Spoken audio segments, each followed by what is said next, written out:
Bienvenue par cette journée ensoleillée à Lille pour passer une journée autour de la question de la biodiversité.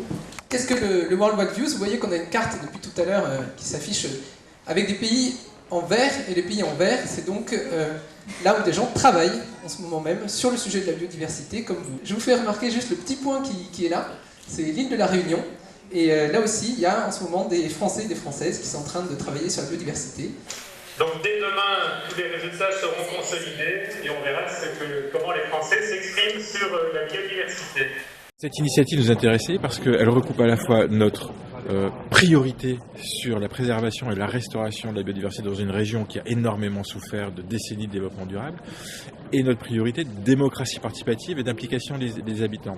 Et plus encore, c'est que sur la biodiversité, peut-être plus encore que sur d'autres thématiques, c'est la rupture du lien homme-nature, c'est la déconnexion avec la connaissance.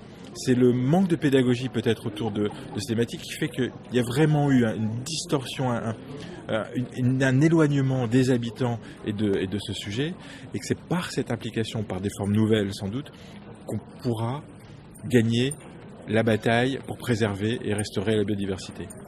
Ça va avoir un impact fort, non seulement, je pense, dans les actions, mais surtout sur l'état d'esprit. Je crois que la préservation de la biodiversité, c'est surtout et d'abord un état d'esprit, une prise de conscience en fait, et qu'on aille vers quelque chose qui soit mondial. On ne peut pas rester à l'échelle territoriale ou même à l'échelle des pays sur ces questions-là. Donc l'espoir, c'est que ça génère quelque chose de mondial en faveur de la biodiversité. Là, les citoyens, ils sont à fond. Ils sont aux tables, ils sont en train de parler entre eux de la biodiversité marine et ça fuse de tous les coins. Finalement, comment on peut protéger à la fois les poissons, les réserves halieutiques et en même temps continuer à s'alimenter, laisser les pêcheurs vivre de leur activité. Donc voilà, ils ont l'air, comme vous les voyez, ils sont extrêmement concentrés.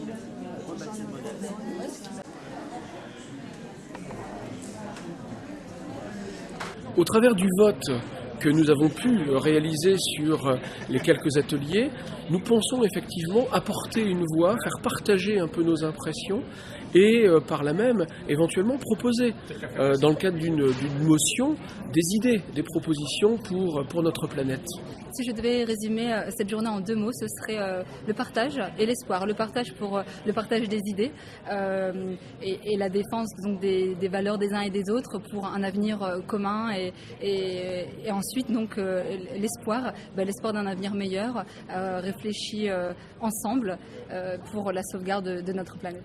Par rapport à la Convention des Nations Unies qui va se dérouler en octobre à Hyderabad, donc la Convention des parties sur la biodiversité, nos attentes sont que l'avis qui va être élaboré aujourd'hui et qui sera synthétisé au niveau mondial soit pris en compte pour qu'aujourd'hui, suite aux différentes conférences qu'il y a eu, ça fasse une différence et qu'il y ait un véritable poids citoyen sur l'évolution de la protection de la biodiversité et qu'aujourd'hui on entre vraiment dans une phase d'action concrète pour protéger la biodiversité.